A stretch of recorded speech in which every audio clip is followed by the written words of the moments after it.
Tonight we begin with a quiet shock, the kind that does not shout but settles into your chest and stays there. Tonight we notice that Europe, so quick to label others as savage, pagan or backward, once paused, hesitated when it came to Tartaria. And that pause matters, because fear alone insults easily, but fear mixed with respect chooses its words carefully. So before I tell you today's story, please take a moment to like the video and subscribe to the channel to receive notifications for future clips and give me some encouragement. And as you listen, I invite you to post your local location and the time you're listening from, so we can imagine this story spreading softly across the sleeping world together. Now let's begin our journey tonight. You are lying still, listening, as if turning the brittle pages of a very old book. On those pages you see maps, not the clean, confident maps you know today, but maps that hesitate, maps that leave space, maps that whisper. And across enormous stretches of Asia, sometimes from the Caspian Sea to the edge of lands unnamed, you see one word written carefully, almost reverently: Tartaria. Not a kingdom, not a tribe, not a footnote, a vast label, a holding breath. You notice something strange immediately. Europe did not rush to call Tartaria barbaric, not in the loud, dismissive way it spoke of others. There are no easy cartoons here, no simple insults repeated with comfort. Instead, there is vagueness, distance, care. Why would that be? Why would the same chroniclers who delighted in calling Africans savage or island peoples monstrous suddenly soften their tone when describing the East? You lean closer to the map in your mind. The ink is dark, but the borders are not sharp. Tartaria is not boxed in. It spills, it stretches, it refuses to be neat. And that alone is unsettling. Europe loved borders, loved lines, loved the illusion that the world could be measured, owned, categorized. Tartaria resists that urge. It exists like weather, there but not contained. You begin to feel it now. This was not ignorance. This was caution. European mapmakers knew how to insult. They knew how to dominate language. When they wanted to diminish, they used small words. When they wanted to conquer, they exaggerated weakness. But when they faced Tartaria, they did something else. They stepped back. They let the name remain large and undefined, almost intact. You ask yourself, softly, what kind of power makes even arrogant empires lower their voice? The word itself, Tartaria, carries echoes. To European ears, it sounded like Tartarus, the underworld, a place of depth, of punishment, of things buried too far down. And yet instead of mocking the name, they preserved it. They repeated it. They copied it from map to map, century to century, as if afraid that changing it might invite something back. Fear, yes, but not the fear of savages. This was the fear of equals, or worse, of superiors. As you drift deeper into the story, you realize these maps were not made by fools. They were drawn by men trained in geometry, astronomy, theology, men who believed God favored order. And yet here they were, allowing disorder to exist on parchment, allowing Tartaria to remain large, mysterious, and, most importantly, unjudged. You feel the tension. Europe at this time was obsessed with hierarchy. Civilized above uncivilized, Christian above pagan, settled above nomadic, and Tartaria violated all of it. It was nomadic yet organized, non-Christian yet disciplined, vast yet coherent enough to threaten borders thousands of miles away. You imagine a European scholar at night, candle flickering, staring at his map. He knows Rome fell. He knows empires die. He knows history does not belong to one people forever. And somewhere beyond the familiar edges of his world lies a civilization, or collection of civilizations, that did not ask Europe for permission to exist. So he chooses silence where he might have chosen scorn. And silence, you sense, can be louder than insults. The maps whisper of roads Europe did not control, of trade that flowed without their blessing, of armies that appeared without warning and vanished without pursuit. And Europe remembered. It remembered stories passed down like inherited nightmares, stories of horsemen who moved faster than messengers, who fought like coordinated limbs of a single body, who did not collapse when kings were killed. You notice how the chroniclers write. They say vast, they say numerous, they say unknown, but rarely do they say primitive. That word is missing, suspiciously missing.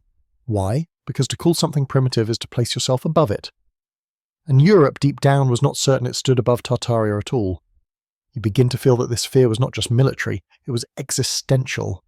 Tartaria represented another way of being human. A civilization not rooted in stone cities and cathedrals, but in movement, memory, and coordination with land. A society that did not need walls to endure, and that terrified Europe, because Europe relied on walls for everything: defense, identity, belief. You breathe slowly now. The story is not rushing. It is unfolding. These maps were bedtime objects to you realize.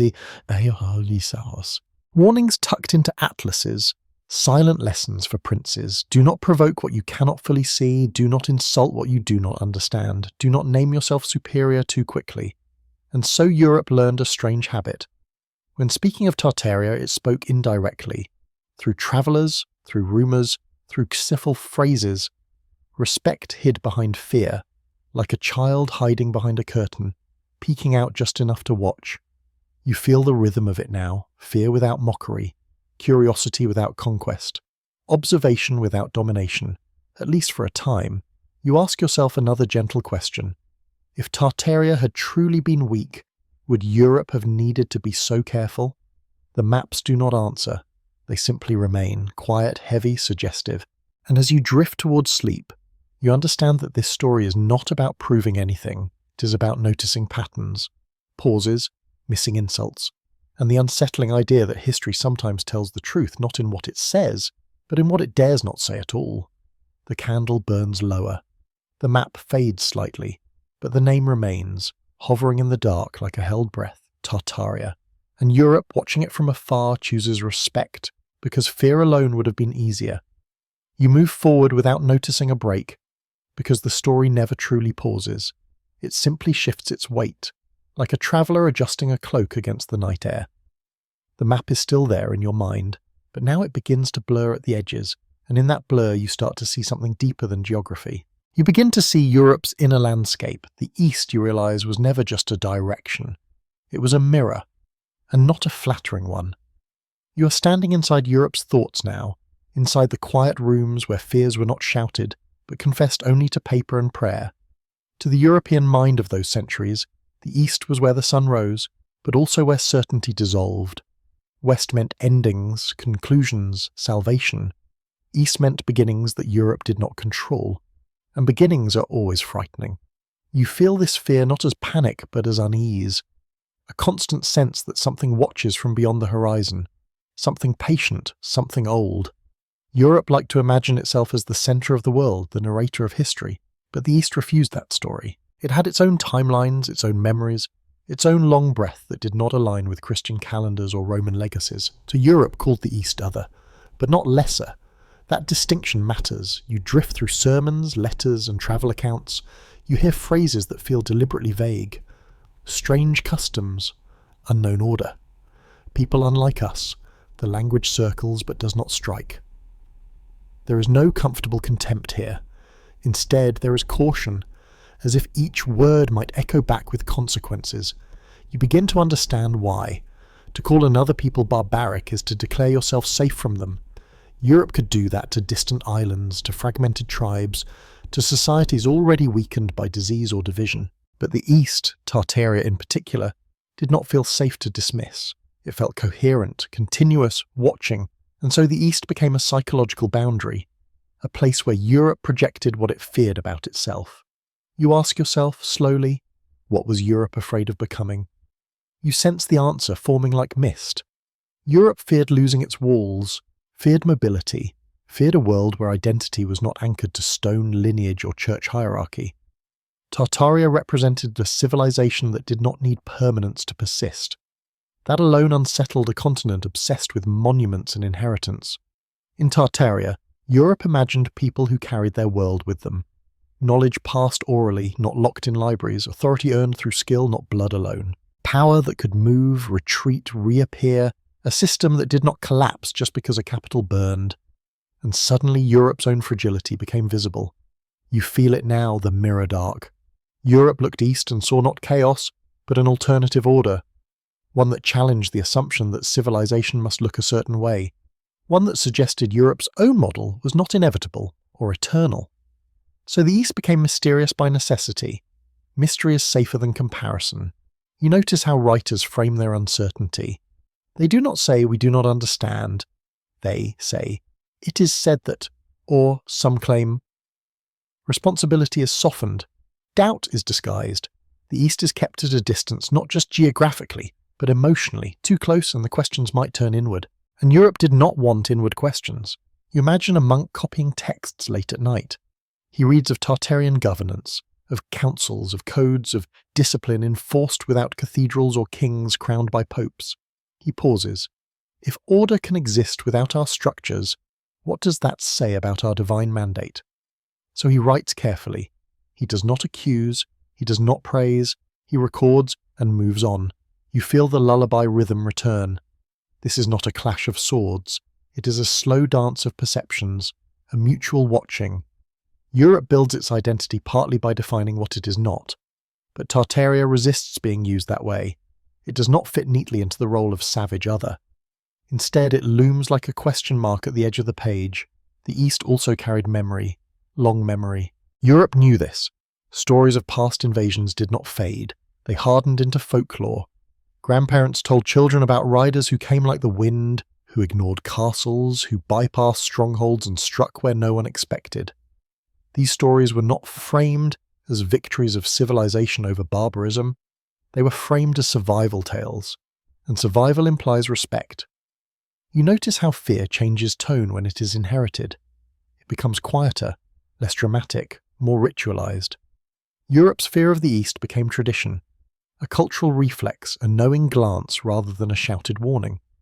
You breathe deeper now. The story is calming, but the ideas are sharp. The East was also a place of knowledge Europe did not fully possess. Mathematics, astronomy, medicine, these flowed westward through channels Europe did not control. Tartaria sat near these channels, sometimes guarding them, sometimes embodying them. To insult the East would be to insult the source of tools Europe relied on, so again language softened. You realize something else. Europe feared being judged.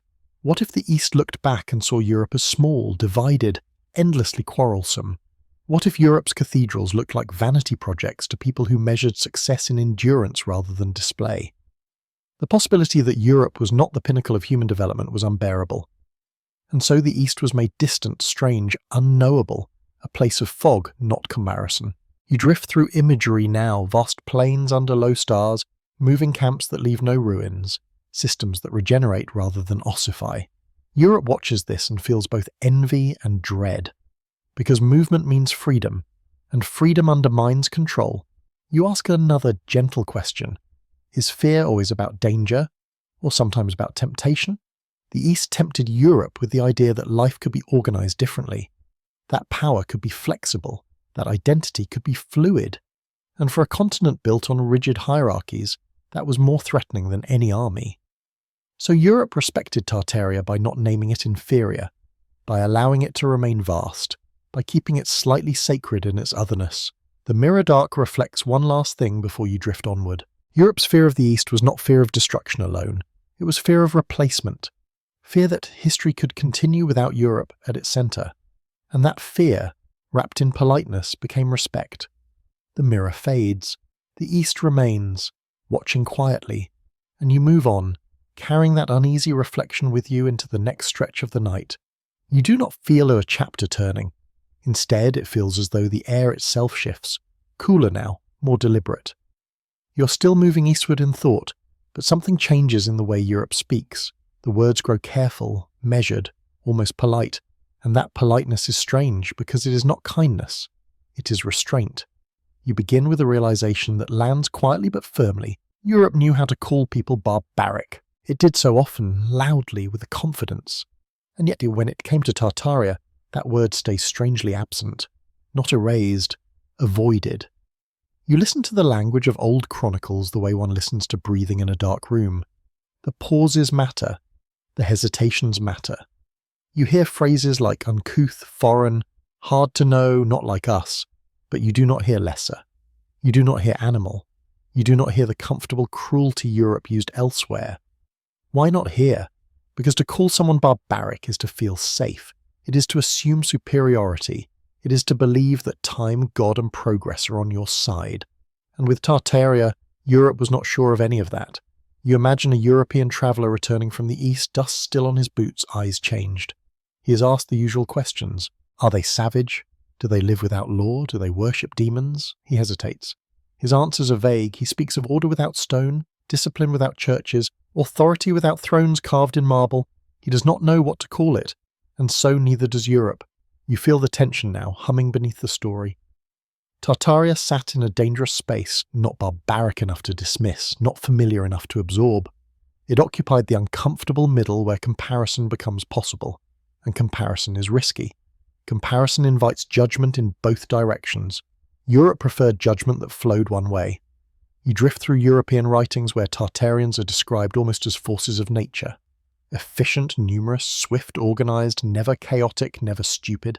Even when framed as threats, they are competent threats, and competence commands respect even when feared. You ask yourself softly, when has Europe ever hesitated to insult weakness? Never, which tells you something important. The word barbarian was a tool, a weapon of language. It stripped people of history, of reason, of dignity. It made conquest feel righteous. And Tartaria could not be stripped so easily. There was too much memory there, too much structure, too much evidence of long survival. You notice something else. When Europeans did use harsh language, it was often indirect. They spoke of rumours, of exaggerations, of what some say. Responsibility was blurred, as if no single voice wanted to stand alone in condemnation, because standing alone invites response. You sink deeper into this thought. Europe did not just fear Tartaria's armies, it feared Tartaria's answer, not a military answer, but a civilizational one. What if Tartaria responded not with invasion, but with indifference? What if it revealed Europe's insults as childish, irrelevant, uninformed? That possibility is more humiliating than retaliation. So Europe learned a delicate balance. Describe but do not define. Observe but do not label too firmly. Fear but do not provoke. This is not how one writes about barbarians. You feel the lullaby rhythm again, slow and steady. The story is not shouting, it is noticing. You think about how Europe treated nomads in general. Nomads frightened settled societies because they moved through borders as if borders were imaginary. But Tartaria was not just nomadic. It was organized nomadism on a scale Europe could barely comprehend. Systems without cities. Continuity without monuments. Europe could not call that backward. It was too effective. You imagine councils held under open skies, laws remembered, not written, knowledge stored in people rather than buildings. Europe depended on stone and ink. Tartaria depended on memory and movement. One burned easily, the other scattered and returned. Which one is more fragile? You realize Europe may have sensed the answer. So instead of mockery, Europe chose distance. Instead of insult, it chose mystery. Tartaria became a place of customs unknown, a phrase that conveniently avoids judgment. Unknown can be dangerous. Unknown demands respect. You hear the tone shift in European texts. A kind of nervous admiration sneaks in. Phrases like remarkably disciplined or strangely orderly appear. These are compliments hiding inside warnings. Acknowledgements disguised as concern. You smile faintly, half asleep as you recognize the pattern. When someone frightens you because they're capable, you downplay your praise. You bury it. You speak around it. Europe was doing exactly that. You ask another question, gentle and unsettling. What if Tartaria represented a future Europe feared but secretly envied? A world not bound by rigid class systems. A world where power was earned repeatedly, not inherited once. A world where identity was flexible enough to survive collapse. These ideas threatened Europe's foundations more than any army ever could. So Tartaria became a lesson Europe refused to learn openly. You drift through imagined conversations in royal courts. Advisors warn kings not to provoke the East unnecessarily. Merchants urge diplomacy over insult. Clergy caution against declaring divine superiority too loudly. Because if God favoured Europe so clearly, why did the East endure so long without him? That question had no safe answer, so it was not asked. You notice how Tartaria is often described without moral judgment. Its people are not portrayed as sinful in the same obsessive way other cultures are. There is less talk of corruption, less talk of decadence. Instead, there is a quiet acknowledgement of difference. Difference without condemnation. That is rare. You feel the weight of that rarity. It suggests a recognition, however reluctant, that Tartaria occupied a space Europe could not fully dominate. Not physically, not intellectually, not spiritually. You breathe slowly. The story is soothing, but the implications ripple outward. Europe built its sense of self on contrast, civilized versus barbaric, saved versus pagan, ordered versus chaotic. Tartaria blurred those contrasts. It was ordered without Europe's order, disciplined without Europe's discipline, powerful without Europe's blessing. So Europe stepped carefully. You imagine the word barbaric hovering on the page, unsaid.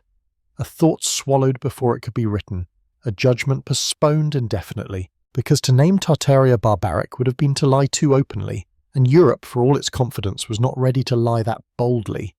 You drift toward the end of this stretch of the journey, with a quiet understanding settling in. Respect does not always look like admiration. Sometimes it looks like silence. Sometimes it looks like careful wording. Sometimes it looks like a refusal to simplify. Europe feared Tartaria, deeply, enduringly. But fear alone would have produced insults, caricatures, easy stories. What Europe felt was heavier than that. It was the fear of a rival way of being human. And that kind of fear chooses its words with care. The language softens, the ink dries, the judgment remains unfinished. You rest inside that unfinished sentence as the night carries you onward. You drift onward, as if the land beneath the story flattens and stretches, becoming quieter, wider.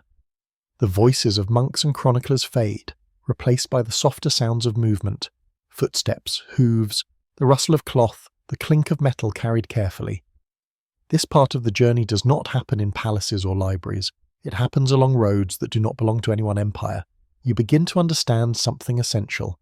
Europe learned fear from trade long before it learned it from war. Silk moves first, not loudly, not dramatically. It slides westward like a rumour made tangible. You imagine it passing through many hands, measured, weighed, admired. It arrives carrying beauty, precision, patience, and with it comes a quiet message. Somewhere beyond Europe's reach, there exists a system capable of producing this consistently. That alone demands respect. You feel Europe's posture change as goods arrive from the East. These are not crude objects. They are not accidents. They show planning, skill, continuity. They suggest workshops, supply chains, standards. They suggest a civilization that knows itself well enough to repeat excellence. And Europe notices. You imagine a merchant unfolding fabric under candlelight. The texture is unfamiliar. The pattern precise. The dye is stable. This is not the work of barbarians, he thinks, though he does not say it aloud. He simply adjusts his price. He recalculates value. And in that silent recalculation, fear learns mathematics. Because trade teaches comparison, and comparison erodes arrogance. Steel follows silk. Weapons forged with techniques Europe does not fully understand, lighter, stronger, more flexible. Tools that hint at metallurgical knowledge refined over generations. Again, Europe does not insult. It studies. It imitates. It adapts. You realize now why Tartaria could not be dismissed. It was embedded in networks Europe depended on. To declare the East inferior would be to deny the origin of things Europe prized. So language bends. You feel the subtle shift. Tartaria becomes less a place of monsters and more a place of routes, corridors, passages, arteries of exchange. And whoever controls arteries controls survival. You imagine ledgers filled with numbers, not words. Quantities, weights, conversions. Arithmetic does not care about theology. It does not obey dogma. It reveals efficiency. And the East, through Tartaria, reveals itself to be efficient. Europe respects efficiency instinctively. You think about how trade changes fear. Fear becomes practical, strategic. No longer emotional panic, but cautious calculation. Do not offend the source. Do not disrupt the flow. Do not insult the hand that feeds your markets and fills your treasuries. You breathe slowly. The story is gentle now, almost hypnotic. Caravans move like slow thoughts across vast distances. Each one carries more than goods. They carry information, rumours of stability, tales of order, stories of laws enforced far from cathedrals. Merchants speak softly of predictable rules, of safe passage granted under certain codes, of punishments that are swift but consistent. Consistency is comforting. Europe notices that too. You realize that barbarism in the European imagination is chaotic, unreliable, dangerous because it cannot be negotiated with.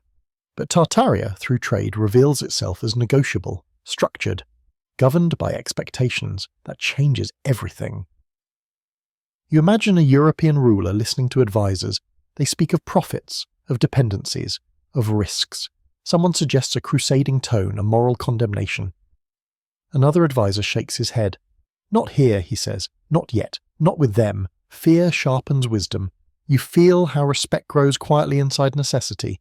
Europe needs what flows from the East. Not just luxury, but knowledge. Paper. Techniques. Numbers. Even ideas. Filtered, adapted, renamed. But still originating elsewhere. To insult Tartaria would be to insult a mirror of Europe's own future. So Europe learns restraint. You think about how this differs from other encounters. When Europe met societies that could be overpowered easily, trade was accompanied by contempt. When Europe met Tartaria, trade was accompanied by silence, by careful smiles, by gifts exchanged with formal precision. Gifts are not given to barbarians. Gifts are given to equals, or to those you hope will remain calm. You let that settle. Trade routes are also intelligence routes. Merchants bring back observations, they notice scale, distances that take weeks, months to cross. They notice coordination among groups that Europe assumed were scattered. They notice shared symbols, shared practices, shared understandings that stretch farther than any single kingdom. This unsettles Europe deeply, because unity without centralization challenges everything Europe believes about power. You imagine a merchant describing a meeting with steppe officials, calm, efficient, uninterested in spectacle. No thrones, no gold crowns, authority expressed through action, not display. Europe's elites, wrapped in ceremony, feel exposed by the comparison. So again, words soften. Europe does not say Tartaria is superior, but it stops saying Europe is supreme. You feel the lullaby rhythm slow further. The story is not rushing toward revelation. It's teaching you how respect forms, not from admiration, but from dependence. Trade makes enemies visible. It also makes them necessary. And necessary enemies are treated carefully.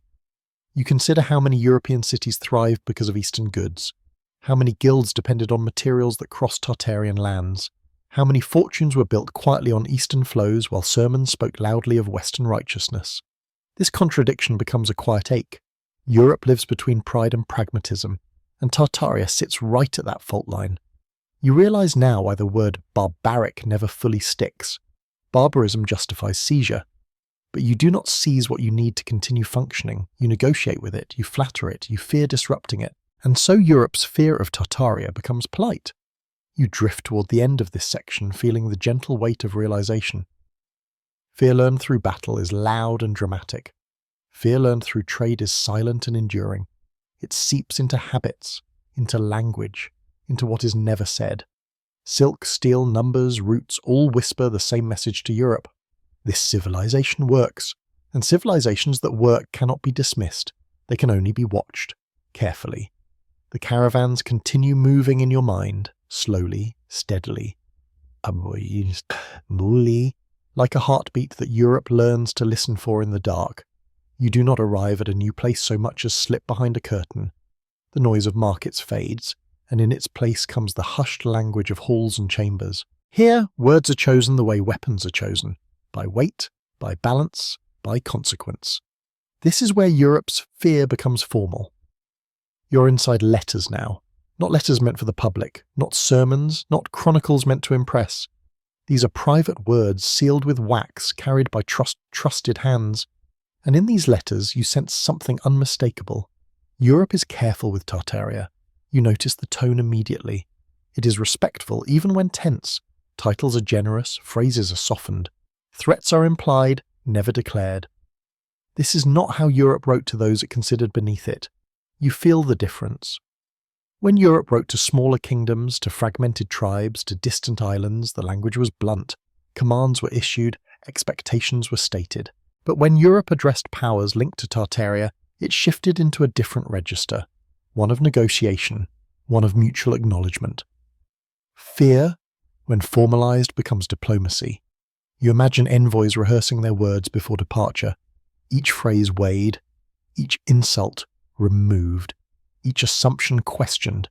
because a single careless sentence could ripple across distances Europe could not control. You sense how unfamiliar this is for Europe. Accustomed to declaring terms, it now listens. Accustomed to dominance, it now anticipates response. This is respect hiding in protocol. You drift through treaties that read more like agreements than ultimatums, clauses that acknowledge autonomy, boundaries described as shared understandings rather than imposed lines. Europe is not used to this tone, and you can feel the discomfort beneath the politeness. You ask yourself quietly, why does Europe bother? Because Europe remembers what happens when the East is provoked. You feel that memory pulsing beneath every formal greeting, the knowledge that retaliation might not come immediately, might not come directly, might come sideways, through disrupted trade, through shifting alliances, through pressure applied far from the original insult.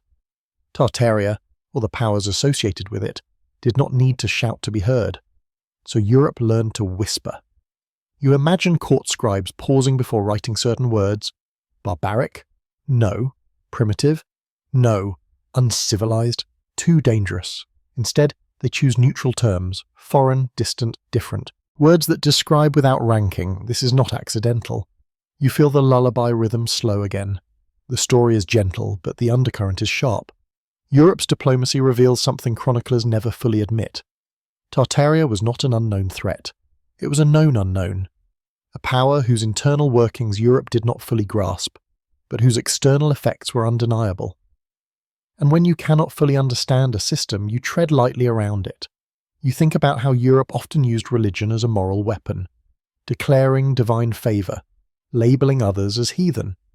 But in correspondence involving the East, even this language is restrained. Conversion is mentioned carefully. Moral superiority is implied vaguely, if at all.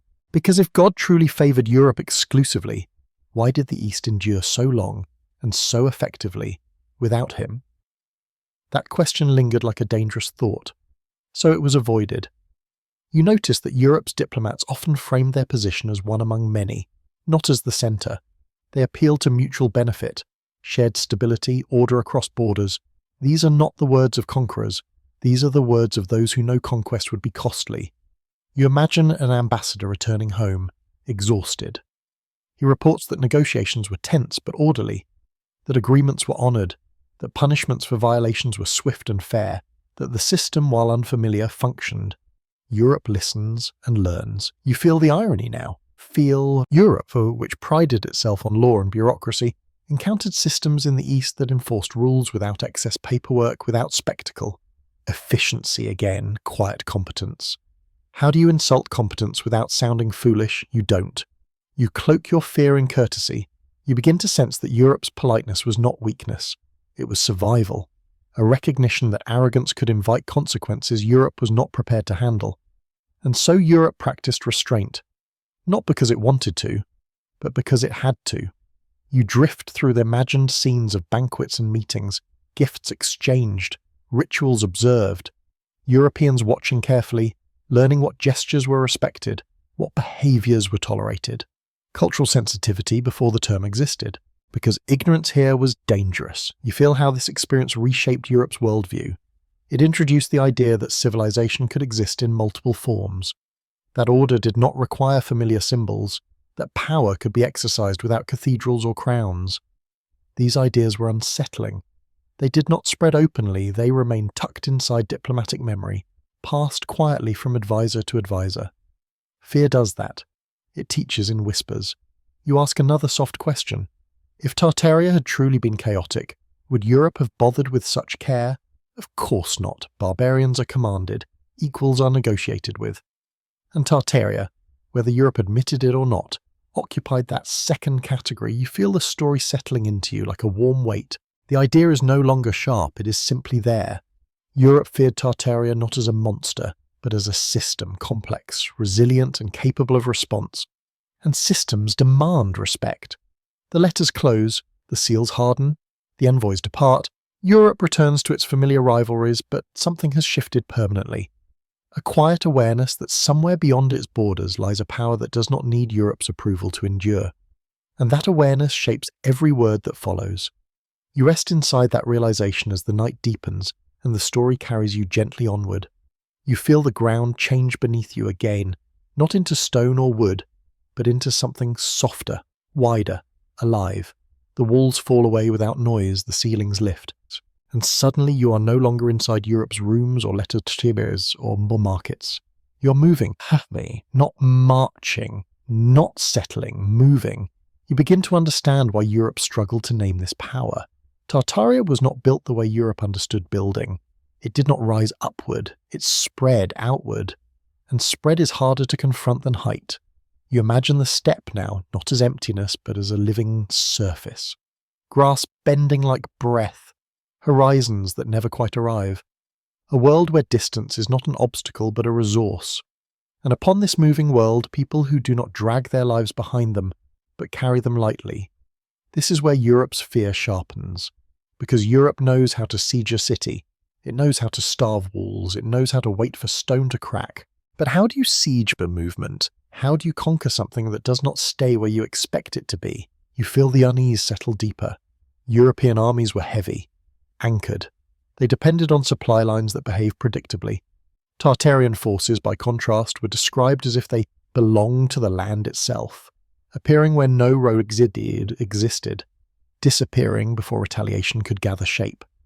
Europe did not call this cowardice. It called it terrifying. You notice the language again. Chroniclers speak of speed with awe, of coordination across distances that should have made command impossible, of riders who seemed to know where to be before the need was visible. This is not chaos. This is intelligence expressed through motion. You ask yourself softly, what kind of society produces this? Not a disorganized one. You imagine a European general studying reports late at night. He traces movements with his finger, confused. No center, no capital to strike, no throne whose fall would collapse the system. Victory as Europe understood it has nowhere to land. That realization alone reshapes respect into something heavier. You feel how Europe's fear becomes almost philosophical here. Tartaria represents a world where permanence is optional, where memory replaces monuments, where loyalty follows function rather than bloodline. These are ideas Europe does not know how to fight, so it does not mock them. You drift deeper into this horse world, this rhythm of movement. Horses are not just transport here, they are extensions of thought. Speed compresses time, distance shrinks, decision and action blur together. Europe, slower and more ceremonial, senses its own disadvantage, and disadvantage silences arrogance.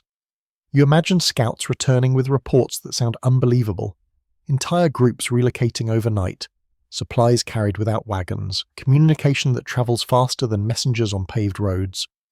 Europe listens, unsettled. These are not barbarian tricks. These are systems refined by centuries of survival.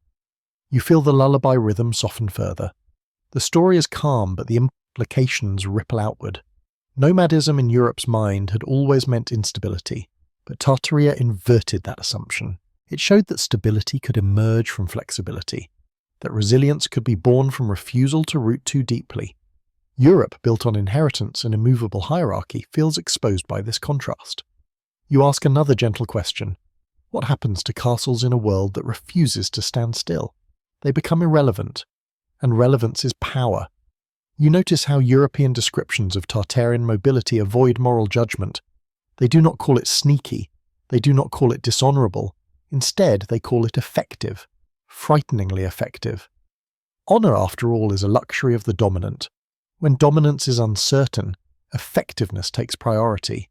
You imagine kings quietly adjusting strategy, borders reinforced not with confidence but with anxiety. Europe begins to understand that its strength depends on fixed points, while Tartaria thrives in the spaces between them. And spaces are hard to control. You feel Europe's respect deepen into something almost grudging. Mobility becomes a kind of untouchable power, not flashy, not ceremonial, but devastating in its simplicity. Move before the enemy can name you, strike before the enemy can gather, disappear before the enemy can respond. This rhythm feels ancient, patient, practiced. You realize now why Europe never fully demonized Tartaria. Demonization simplifies, it reduces complexity, but Tartaria's mobility was too complex to reduce, too adaptive, too intelligent. So Europe chose awe over insult. You drift into the quiet understanding that fear of Tartaria was not fear of invasion alone, It was fear of being outpaced, mentally, structurally, culturally. Fear that Europe's proud solidity was also its weakness. You breathe slowly. The story is soothing you now, even as it unsettles. The steppe stretches endlessly. Movement continues. No walls rise, no capitals gleam. And yet power remains undeniable. Europe watches from the edge of this world, unsure where to strike, unsure where to stand, unsure what to call what it sees. And when you cannot name something safely, you respect it by default. The horse world fades gently, but the lesson lingers like hoofbeats echoing long after the riders are gone.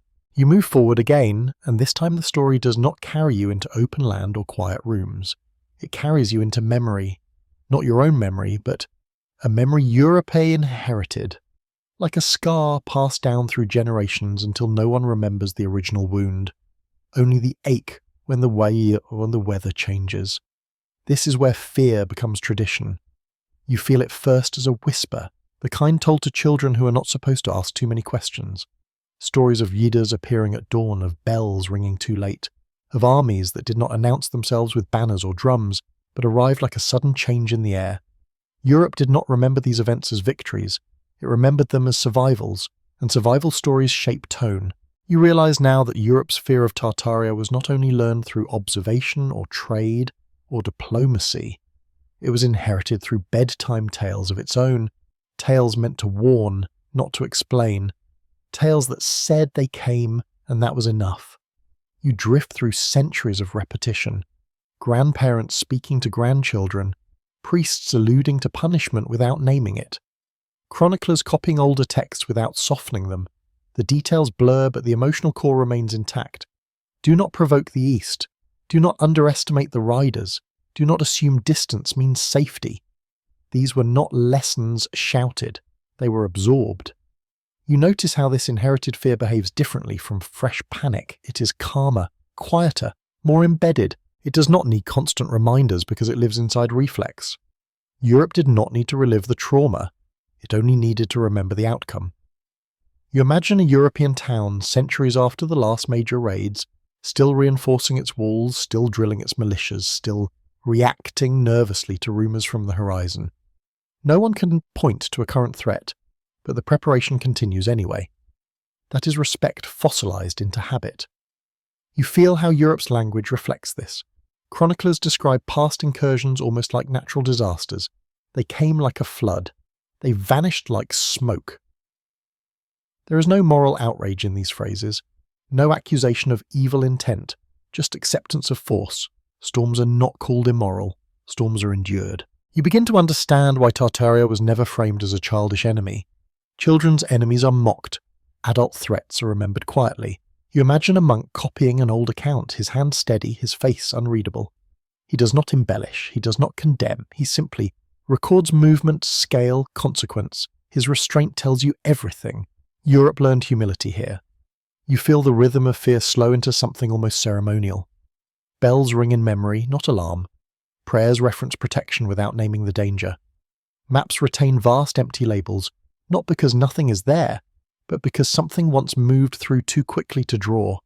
And once you miss something at full speed, you remember it forever. You ask yourself softly, why didn't Europe turn these memories into hatred?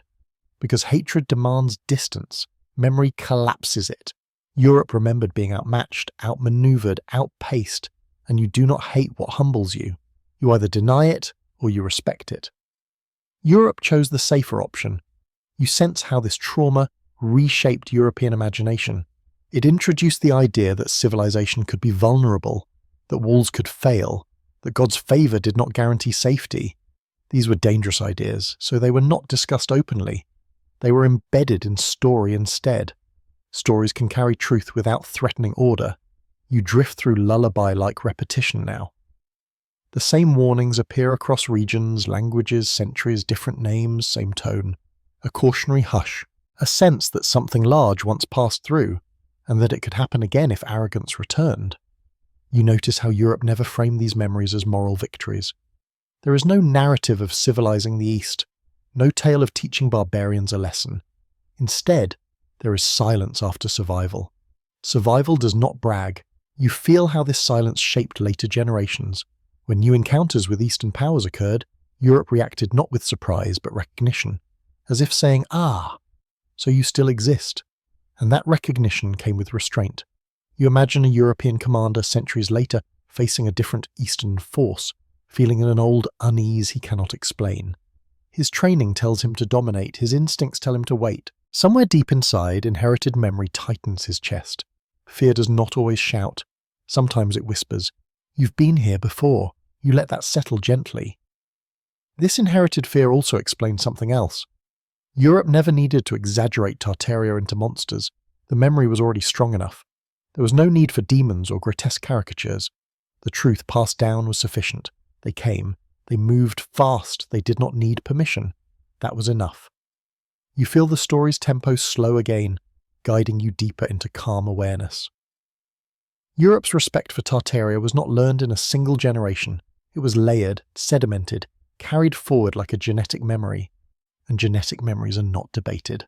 They are obeyed. So when Europe later encountered opportunities to insult, to diminish, to rewrite, something held it back.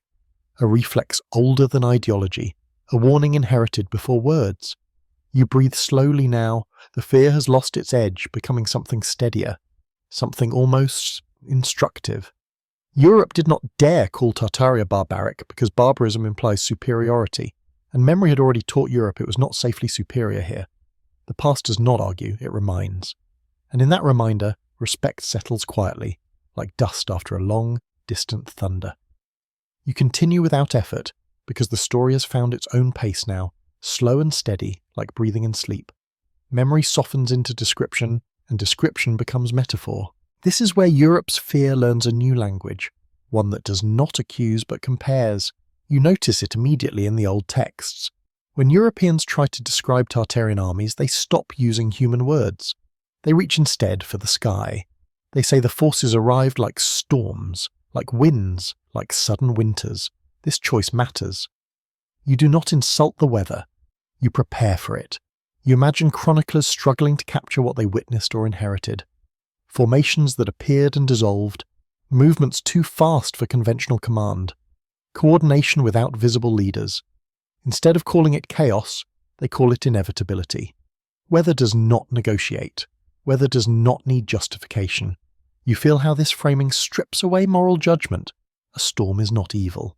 It is powerful, dangerous, neutral, and by describing Tartarian forces this way, Europe unconsciously admits something profound. This was not mindless violence. This was force operating according to laws Europe did not fully understand, and what you do not understand you respect by analogy. You drift into a battlefield imagined through European eyes. No grand clash of banners, no decisive moment where courage turns the tide. Instead, pressure builds, roots cut, supplies vanish. Panic spreads before contact even occurs. The enemy feels everywhere and nowhere. Europe had no language for this kind of warfare, so it borrowed one from nature. You feel the quiet fear deepen, because storms cannot be reasoned with.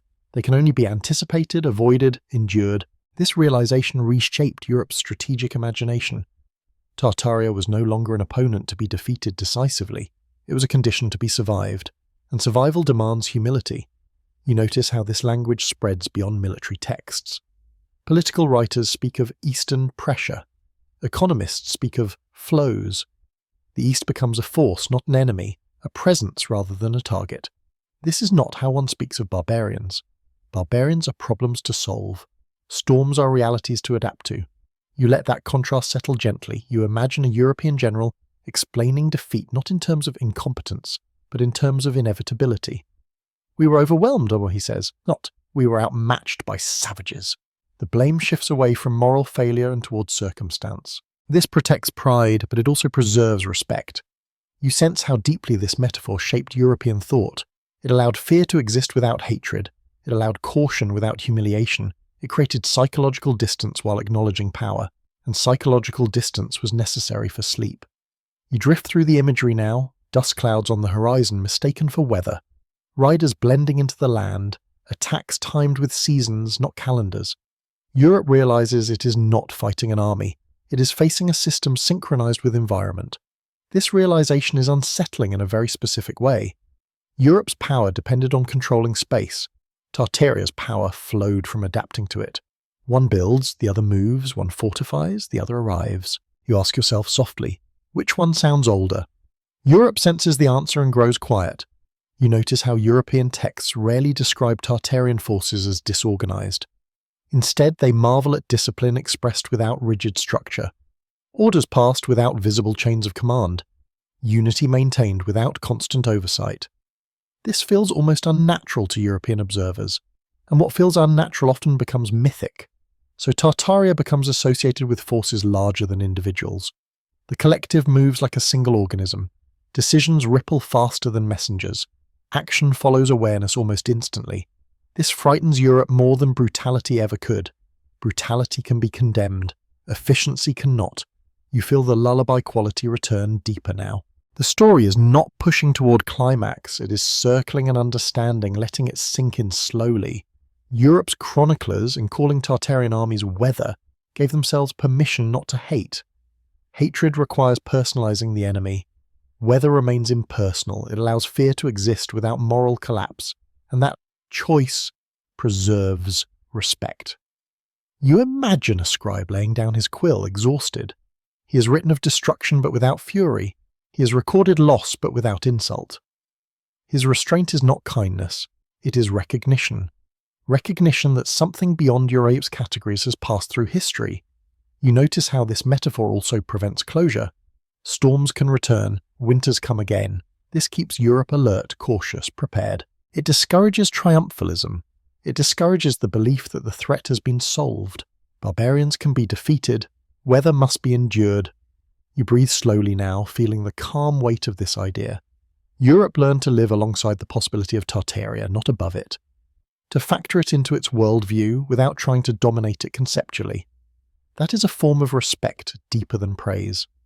As the imagery fades, you realize that Europe's fear was not loud because it did not need to be. It was encoded in metaphor, in habit, in how forces were described and remembered.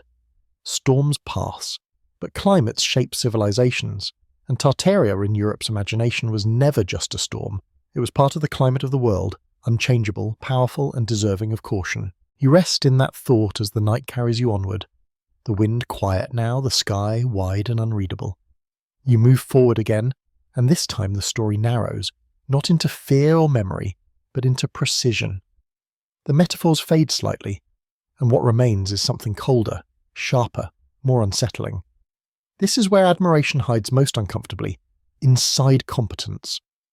You begin to hear Europe speak about walls, not lovingly, not proudly, nervously. You imagine stone fortifications rising across Europe, symbols of permanence, wealth, and confidence. Walls were Europe's answer to uncertainty. Walls defined borders, protected cities, preserved hierarchy. A wall said, this is where power stops, and then Tartaria arrived in the stories, and the walls failed. You feel the shift immediately. European accounts do not describe walls being challenged by brute force alone. They describe walls being understood, measured, circumvented, neutralized. Siege becomes science, not spectacle. This frightens Europe deeply, because brute force can be dismissed as savagery. Skill cannot. You drift through descriptions of siege tactics that feel too advanced, too deliberate, too informed. Knowledge of angles, of supply exhaustion, of timing, of psychological pressure. Europe realizes, slowly and unwillingly, that the East does not merely attack, it studies. And study implies intellect. You imagine a European engineer reading reports with disbelief. These attackers know how walls work, they know where stone is weakest, they know how long defenders can last without food, they know how fear spreads inside enclosed spaces. This is not ignorance meeting civilization. This is civilization meeting civilization. Europe does not say that aloud, but it feels it. You notice how European texts begin to praise ingenuity in careful, almost accidental ways. Clever, ingenious, unexpected. Words chosen to acknowledge skill without surrendering pride. Each word lands softly, but together they form a dangerous truth.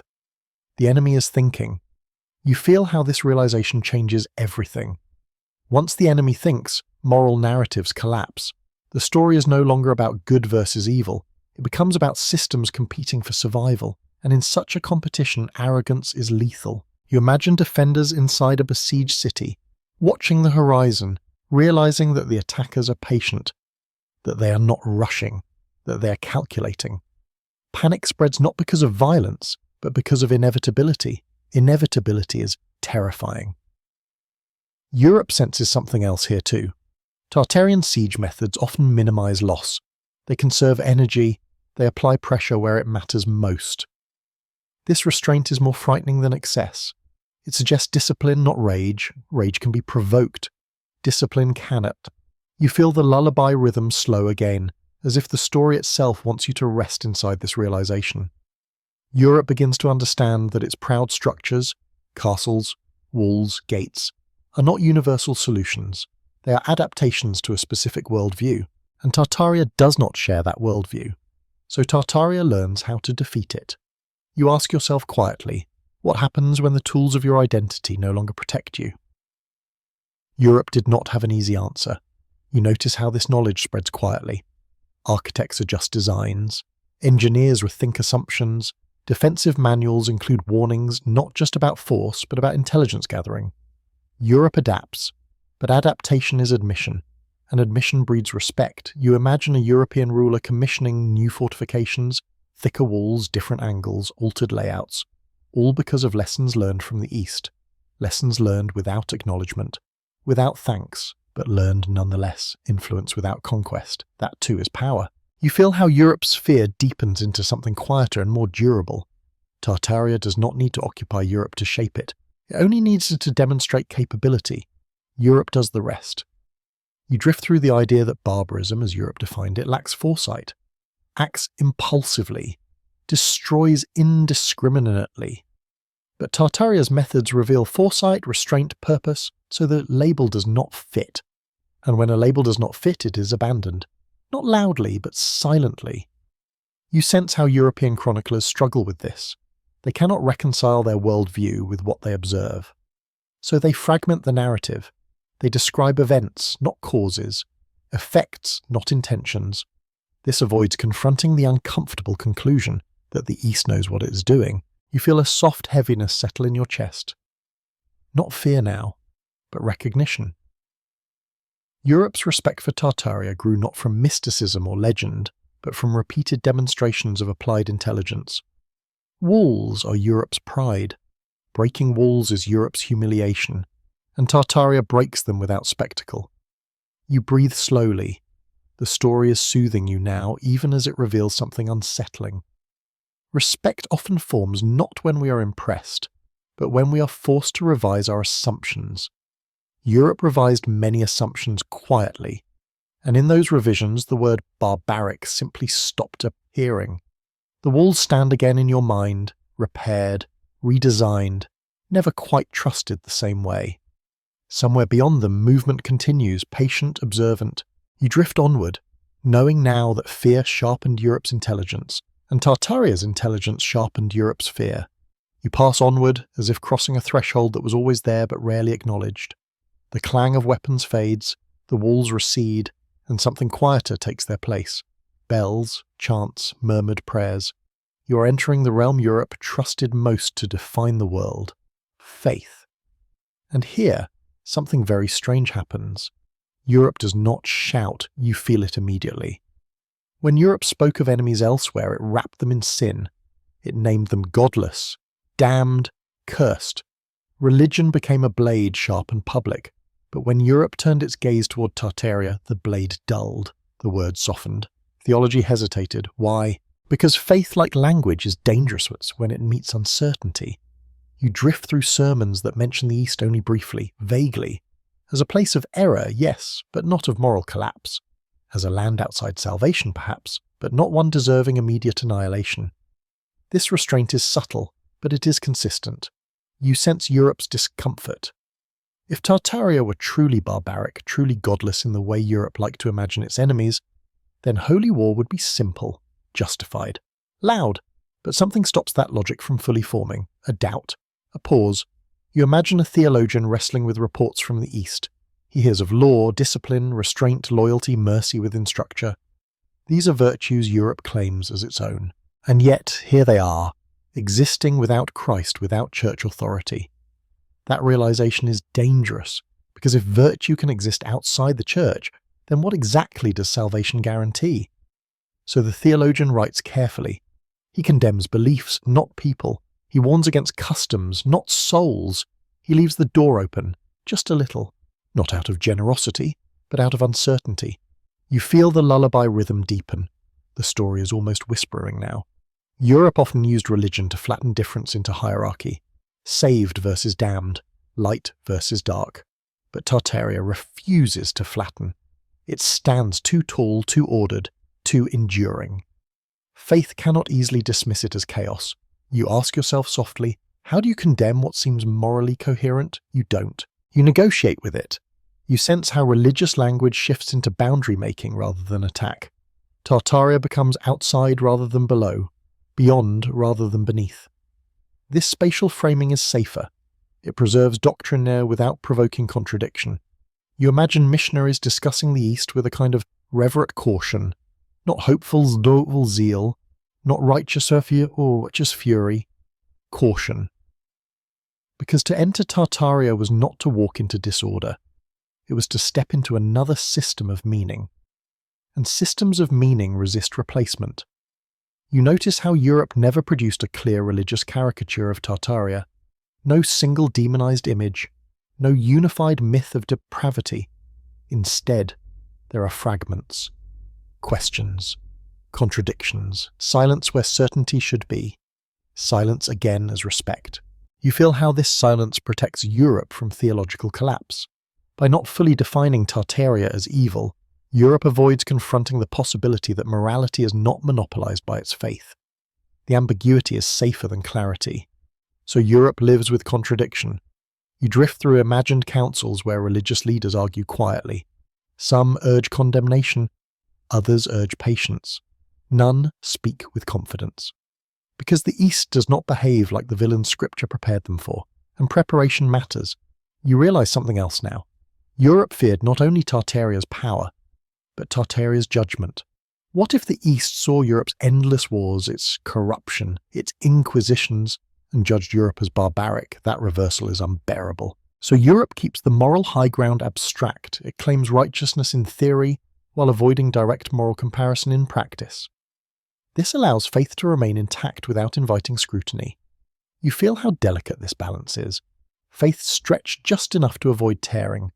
You imagine a priest praying not for conquest but for protection, not for dominance but for stability. His prayer reveals fear without naming it. He does not ask God to crush Tartaria, he asks God to keep it distant. Distance is mercy disguised as piety. You let that settle. Religion in this story does not ignite fear, it contains it. It gives Europe a language to acknowledge difference without demanding destruction. And in that containment, respect hides quietly, like a candle shielded from wind. You sense how this shaped Europe's long-term posture. The East became a theological boundary, not a crusading target. A reminder that God's world was larger than Europe's imagination. And that reminder was humbling. You breathe slowly, the chants fade, the bells grow distant. What remains is a gentle awareness that Europe's fear of Tartaria reached even into its most sacred structures and softened them. Faith did not conquer fear here. It adapted to it, and adaptation once again is respect wearing a different robe. You drift onward, calmer now, carrying the quiet weight of a question Europe never answered aloud. If goodness can exist beyond our walls, then what truly makes us chosen? The night does not answer, it simply continues. You move forward as if slipping between layers of thought deeper now where words are no longer weapons or prayers, but mirrors. This is the place where Europe tells itself who it is, and here something subtle happens, something almost unconscious. Europe invents a mask. You feel it forming slowly, not as deception, but as protection. A story Europe tells itself so it can sleep at night. A way to remain civilized without confronting what unsettles that idea. The mask is simple, almost elegant. We are civilized, and Tartaria is left undefined. You notice how often Europe praises itself in contrast to others. Civilized versus savage, ordered versus chaotic, enlightened versus dark. These pairs are comforting. They draw clean lines. But Tartaria refuses to stand neatly on the opposite side of any of them. So Europe does something clever. It keeps Tartaria outside the frame. You realise this is not an accident. By not calling Tartaria barbaric, Europe avoids a dangerous comparison. Because if Tartaria is not barbaric, then perhaps Europe is not uniquely civilized. And that thought is destabilizing. You drift through texts where Europe celebrates its own refinement, its manners, its courts, its codes of conduct. Yet when Tartaria appears, the tone shifts, no mockery, no moral superiority, just distance, as if Tartaria exists in a separate category altogether. This separation protects Europe's identity. You ask yourself softly what happens when your self-image depends on contrast and the contrast fails. You invent a boundary instead. Europe defines civilization not as absolute goodness, but as familiarity. What looks like Europe is civilized. What does not is simply other. This allows Tartaria to be excluded without being diminished. Exclusion is safer than insult. You feel the lullaby rhythm return, steady and reassuring. The story is guiding you gently through Europe's psychological defences. You imagine European thinkers debating among themselves. Some sense the contradiction. They see order in Tartaria, discipline, ethics, law. But to admit this openly would fracture Europe's narrative of progress, so the recognition remains private. Publicly, Europe doubles down on its own refinement. It polishes its rituals, codifies etiquette, builds elaborate hierarchies of manners and titles. Civilization becomes performance, and performance requires an audience. Tartaria, however, does not applaud. You sense Europe's discomfort here. Civilization that needs constant affirmation is fragile. Tartaria's indifference threatens that fragility. It suggests that civilization might not require recognition at all. That idea is unsettling. So Europe insists on its civility loudly, while speaking of Tartaria softly. You notice how the word civilized becomes less about moral superiority and more about aesthetic preference. Architecture, clothing, art, cuisine. Europe defines itself through style rather than substance, because substance invites comparison. You feel how this shift allows Europe to avoid confronting Tartaria's effectiveness. Europe can say, "We are civilized because we live this way," without saying they are uncivilized. It's a subtle maneuver, but powerful. You imagine a European noble sneering at Tartarian dress, not because it is inferior, but because it is unfamiliar. Style becomes the battlefield where Europe can still feel superior without risking retaliation. Mockery of appearance is safer than mockery of capability. You feel the truth of that sink in. Europe's mask of civilization becomes thicker over time. It convinces itself that refinement equals progress, that ceremony equals advancement. Meanwhile, Tartaria continues to exist beyond that framework, uninterested in participating, and that indifference is what Europe fears most. You ask another gentle question. What if civilization is not a ladder, but a landscape? If that were true, Europe would not stand at the top, it would simply stand somewhere. So Europe avoids the question. You notice how Tartaria's absence from Europe's civilizational debates becomes its own presence, a silent exception that proves the rule's fragility. Europe's thinkers sense it but do not articulate it. Art and literature follow suit. Tartaria appears as a distant backdrop, not a foil, a place of mystery, not mockery. The East becomes romanticized, abstracted, safely unreachable. Romance is another form of respect. You feel the story slow, like a hand smoothing a blanket. Europe needed the idea of civilization to remain intact, to keep its hierarchy stable, to justify its ambitions elsewhere. And Tartaria threatened that idea not by attacking it, but by existing successfully without it. So Europe placed Tartaria beyond the borders of comparison, not above, not below, just elsewhere. And in that elsewhere, respect hides quietly, protected by fear of self-examination. You breathe slowly now, almost asleep. The mask remains, the question remains unanswered. And Europe continues forward, convinced of its civility, yet haunted by the knowledge that it is not alone in knowing how to endure. The story carries you onward, softer now, deeper into the night. You drift onward, and the story grows stranger now, not louder, but more imaginative. This is where Europe's fear begins to dress itself in wonder, where uncertainty turns into illustration, where respect, unable to speak plainly, disguises itself as story. You enter the realm of monsters and marvels, not the crude monsters meant to disgust, not the simple beasts used to frighten children.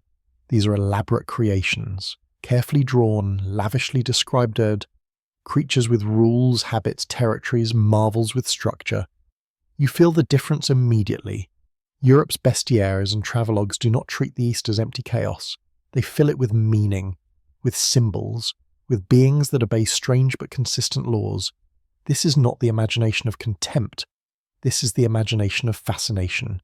You imagine a medieval reader tracing an illustration with his finger. A strange creature stands on the page, half human, half unknown. It is not drooling. It is not foolish. It is alert, watchful, powerful. The message is subtle. This land contains things you do not understand, and what you do not understand you approach carefully. You notice how these stories function. They create distance without dismissal. They allow Europe to acknowledge Tartaria's power without confronting it directly. Instead of saying they are organized and capable, Europe says, the East is filled with marvels. Marvels are receded. Barbarians are despised. You feel the lullaby rhythm deepen. The story is soft now, almost dreamlike. These tales serve another purpose. They manage fear. By transforming Tartaria into a place of wonders, Europe makes its anxiety bearable. Fear becomes curiosity. Threat becomes mystery, and mystery can be admired from afar. You ask yourself gently, why invent monsters when reality is frightening enough? Because monsters can be contained on a page, reality cannot. You drift through travel accounts filled with exaggeration, great distances, strange customs, unbelievable sights. But beneath the exaggeration you sense restraint. The writers do not mock. They marvel. They describe without condemning. Even when they lie upward. You feel how this protects Europe's pride. If Tartaria is strange because it is wondrous, not because it is inferior, then Europe does not have to admit being outmatched. It simply remains different. Difference without hierarchy. You imagine a storyteller in a European court entertaining nobles with tales of the East. The listeners lean forward, intrigued, not sneering. The East becomes exotic, powerful, untamed, but never pathetic. That matters. You notice how these stories often emphasize size. Vast lands, endless plains, great numbers. Scale becomes a character. Europe repeatedly reminds itself that Tartaria is large. Too large to simplify. Size alone commands respect. You feel how Europe's imagination stretches to accommodate this. It invents giants, wise kings, ancient lineages, hidden cities. These inventions are not insults. They are attempts to match the scale Europe senses but cannot fully grasp. When reality feels too big, myth steps in to help the mind cope. You breathe slowly. The imagery is soothing now, almost hypnotic. You realize that these monsters and marvels serve as placeholders. They stand in for knowledge Europe lacks. They allow Europe to speak about Tartaria without claiming to know it. And that humility, however disguised, is still humility. You notice how rarely these stories end with conquest. The hero does not dominate the East. He survives it. He escapes it. He returns home changed, often humbled. Survival, again, not victory. Europe tells itself bedtime stories that reinforce caution. You feel the circularity of it now. Fear gives rise to respect. Respect gives rise to wonder. Wonder gives rise to myth. And myth protects fear from becoming hatred. This cycle soothes Europe. You imagine a child listening to such a tale, eyes wide, heart racing. The East is not evil, it is dangerous, powerful, unfamiliar. The lesson is not to destroy it, but to remember it exists. That lesson endures. You ask another quiet question. Why didn't Europe use these myths to dehumanize Tartaria completely? Because dehumanization invites conquest, and conquest felt unwise, so the East remains populated with beings that are not lesser, just other. Sometimes wiser, sometimes older, sometimes beyond judgment. You feel how this allowed Europe to keep its curiosity alive without igniting aggression. A delicate balance, a lullaby logic. As the monsters fade, what remains is not ridicule but reverence. A sense that the world is larger than Europe's maps, more complex than Europe's categories, and Tartaria, whether real or imagined, becomes the symbol of that complexity. You drift gently toward the end of this stretch of the night, knowing now that even Europe's fantasies about the East reveal restraint, respect disguised as imagination, fear softened into wonder. The page closes, the creature sleeps, the land remains vast and unknowable. And Europe once again chooses not to insult what it cannot safely approach. You move onward as if the night itself leans closer, lowering its voice. The monsters fade, the marvels soften, and something more intimate takes their place. This is not fear of attack, not fear of loss. This is a quieter fear, one that settles behind the eyes, the fear of being seen. You feel it the moment the story turns inward. Europe has spent so long watching the East that it suddenly realizes the watching might not be one-sided. And that realization is deeply unsettling. You imagine Tartaria not as a distant force now, but as a presence capable of observation, of judgment, of memory. What if the East was not only acting but absorbing, but noticing? Europe is not comfortable with that idea.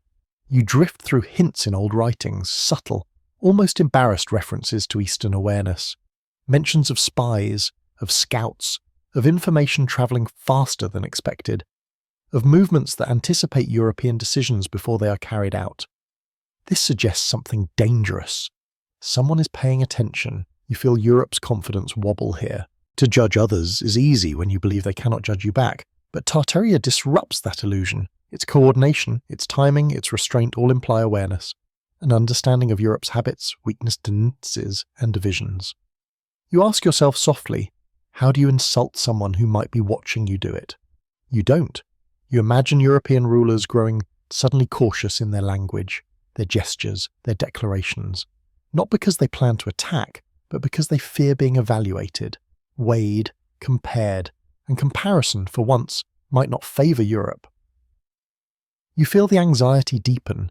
Europe's self-image relies on being the measure of civilization, the arbiter, the judge. But what if Tartaria possessed its own standards? What if Europe, with its endless wars, famines, inquisitions, and betrayals, looked chaotic? That thought is unbearable, so Europe avoids provoking scrutiny. You notice how European texts sometimes hint at admiration for Eastern discipline, unity, restraint. But these hints are often followed by defensiveness, justifications, explanations, as if Europe is reassuring itself that its own chaos is meaningful, even holy. You feel the contrast sharply now. Tartaria's order appears quiet, functional, collective. Europe's order appears loud, symbolic, fragile. Cathedrals rise even as cities burn. Laws multiply even as loyalty fractures. Who then is civilized? The question forms and is immediately swallowed. You drift into the idea that Europe feared moral judgment more than military defeat. Military defeat can be explained away. Moral judgment lingers. It rewrites history. You imagine Tartarian observers watching European conflicts from afar, seeing kingdoms tear themselves apart over succession, doctrine, pride, seeing alliances break as easily as vows, and Europe senses, without proof, that this is happening. Being observed by a rival civilization strips away performance. You notice how Europe responds. It projects strength outward. Ceremony intensifies, titles multiply, displays become more elaborate. Civilization becomes spectacle. Spectacle exists for an audience, and Tartaria, whether real or imagined, becomes that audience. You feel the lullaby rhythm slow again, as if the story wants you to rest inside this vulnerability. Fear is no longer sharp, it is reflective, almost sad. Europe does not want to be found wanting, so it polices its image, it polices its language, it avoids insults that could invite response, it avoids declarations that could be measured and found hollow. Respect emerges here not from admiration, but from insecurity. You ask another gentle question. What if Europe sensed that Tartaria did not need to conquer to dominate? What if simply existing, stable, coordinated, enduring, was enough to expose Europe's contradictions? That possibility humbles. You feel how this fear reshapes behaviour. Europe stops asking, how do we defeat them? And starts asking, how do we appear to them? Diplomacy becomes performance. Civilization becomes theatre, and Tartaria remains silent. Silence is powerful. You imagine that silence pressing against Europe's thoughts at night. The idea that somewhere beyond the horizon, a civilization exists that does not need to announce itself, justify itself, or prove itself. Europe envies that freedom. And envy, when acknowledged, becomes respect. You breathe slowly now. The story is almost a whisper. Europe feared Tartaria not only as a force of movement or intelligence, but as a mirror capable of reflection. A mirror that might reveal Europe's flaws without speaking a word, so Europe chose caution. Not because Tartaria demanded it, but because Europe demanded it of itself. The night deepens. The watcher becomes the watched. And in that reversal, fear loses its aggression and becomes restraint. You drift onward, calmer now, knowing that some fears do not come from threat, but from the possibility of being understood too clearly. You move forward again, and the night carries you closer to the edge of Europe itself. Not the centre, not the courts or cathedrals, but the margins. The places where maps grow uncertain, where languages blur, where fear is not theoretical but lived. This is where respect becomes practical. You're standing now in the borderlands, those quiet, tense regions where Europe and the vast East brush against one another like shifting shadows. Here, Tartaria is not an idea, it is not a story, it is a neighbour, and neighbours cannot be dismissed. You feel the difference immediately. In borderlands, language loses its arrogance. People speak carefully, not to impress, but to survive. Words are chosen for clarity, not dominance. Customs are observed, not mocked, because mockery has consequences here. You imagine villagers who have learned when to stay visible and when to disappear. Farmers who know which routes are safe in certain seasons. Traders who understand which symbols mean protection and which invite trouble. These people do not debate civilization. They practice coexistence, and coexistence breeds respect faster than theory ever could. You notice how border communities often speak of Tartaria without emotion. No hatred, no romance, just acknowledgement. They know what works and what doesn't. They know the rules, even if they don't know who wrote them. Rules imply order. You feel how this lived experience contradicts Europe's grand narratives. In capitals, Tartaria is distant and abstract. In borderlands, it is present and predictable. Predictability, even when dangerous, is comforting. You imagine a border town preparing for winter. Supplies are gathered, routes are adjusted, not because of fear alone, but because of understanding. The rhythms of the East are known here. Respected. This is not submission, it is wisdom.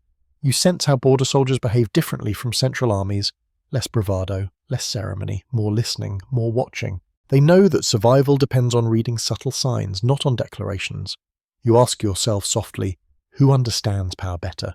The one who theorizes it or the one who lives beside it? The borderlands know the answer. You drift through old records of treaties signed not in grand halls, but at crossings, rivers and camps, agreements made face-to-face, promises kept because breaking them would echo immediately. These treaties lack the flourish of imperial documents, but they endure longer. Endurance is its own proof. You feel how Europe's fear matures here into something almost respectful by necessity. The people who live closest to Tartaria do not hate it. Hatred is a luxury of distance. They fear it, yes, but they also understand it. And understanding dissolves caricature. You notice how border cultures absorb elements from both sides. Clothing styles blend, foods mix, words cross languages. This blending is quiet, organic, uncelebrated. It does not announce itself as progress, it simply happens, and Europe allows it to happen, because stopping it would require admitting that the boundary is not absolute. You feel the lullaby rhythm steady and warm now. The story is no longer tense, it is observant, calm. Borderland elders tell stories differently, not of monsters or marvels, but of encounters, of negotiations, of mistakes corrected and lessons learned. Tartaria is not an enemy here, it is a force that demands attention, and attention is a form of respect. You imagine a child growing up in these regions, learning early that the world is larger than one culture. That strength comes in many forms. That silence can be more powerful than speech. This child will not grow up calling Tartaria barbaric, because that word would feel foolish. You realize now that Europe's deepest respect for Tartaria did not come from kings or scholars. It came from shepherds, traders, scouts, people who could not afford myths, people whose lives depended on accuracy. Accuracy strips away insult.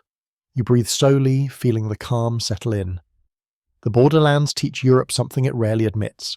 Power is not always loud, and civilization is not always centralized. Sometimes civilization is knowing when to bow your head slightly, not in surrender, but in acknowledgement. You drift toward the end of this section with a quiet certainty. Europe feared Tartaria most where it knew it best, and knowing it best meant abandoning easy judgments. The borders remain porous, the night remains gentle, and respect, born of proximity, settles in like a habit that never needed a name. You move onward, and something subtle shifts again. The borderlands fade, the lived wisdom softens into memory, and Europe begins to feel a change within itself. Not confidence exactly, but momentum. A new sound enters the night, the dull thunder of cannons being tested, the crack of gunpowder, the scent of the smoke drifting across old assumption. This is where Europe believes the balance is finally changing. Firearms arrive like a promise, cannons like reassurance. Metal tubes and measured explosions give Europe something it trusts deeply, technology that feels decisive. For the first time in a long while, Europe begins to believe it has found an answer to the fear of the East. And yet, the language does not harden. That is what matters. You feel Europe straighten its back, yes, but it does not raise its voice. Even as weapons improve, even as fortifications evolve, even as confidence grows, Tartaria is still spoken of carefully. Why? Because power remembered does not disappear just because new tools exist. You imagine European rulers standing before rows of cannons, feeling relief wash through them, walls reinforced, cities louder, stronger, more destructive, the old fear loosens slightly. But it does not vanish. It simply adapts. You sense the hesitation beneath the optimism. Gunpowder changes warfare, but it does not erase memory. Europe remembers mobility, remembers coordination, remembers how quickly advantages can evaporate when an opponent refuses to fight on expected terms. Cannons are powerful, but they are heavy. Firearms are deadly, but they are slow. Supply lines grow longer, not shorter. And Tartaria still moves. You imagine strategists arguing late into the night. Some claim Europe now holds the upper hand, others warn against arrogance. The warnings sound old-fashioned, almost superstitious, but they are listened to. That alone tells you everything. You feel how Europe's respect for Tartaria becomes more complex here. It is no longer just fear. It is calculation layered over caution. Europe begins to test boundaries, but gently. Probe, not provoke. Demonstrate strength, but avoid humiliation. Because humiliation invites response. You notice how European expansion accelerates elsewhere, toward oceans, islands, lands that fracture easily under pressure. Confidence spills outward, but rarely eastward. The East remains delicate. Why risk provoking a system you do not fully understand?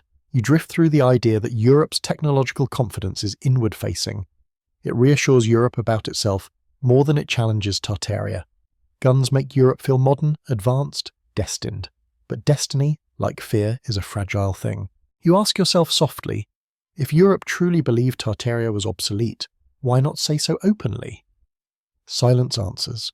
You imagine Tartaria observing these changes, not panicking, not rushing, adapting quietly as it always has. Firearms spread, cannons appear, but mobility remains, coordination remains, memory remains.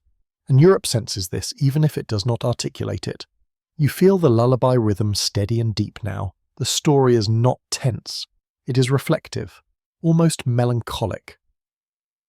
Europe realizes that technology does not automatically grant moral or civilizational superiority. It grants options, and options still require judgment. Judgment shaped by history is cautious. You notice how European writings from this period become strangely restrained. Confidence appears in some places, but so does hedging. Phrases like for now, at present, under current conditions. Europe does not declare final victory over the East. Finality feels dangerous. You sense how respect evolves here into a kind of watchfulness. Europe stands taller, yes, but it keeps its eyes open. Tartaria is no longer the looming unknown of earlier centuries, but neither is it dismissed as relic or ruin. It is still treated as capable, and capability forbids insult. You breathe slowly, feeling the calm spread. The night is gentle, the story flows without urgency. You realize now that Europe's fear of Tartaria was never static. It changed shape as Europe changed, but one thing remained constant: restraint.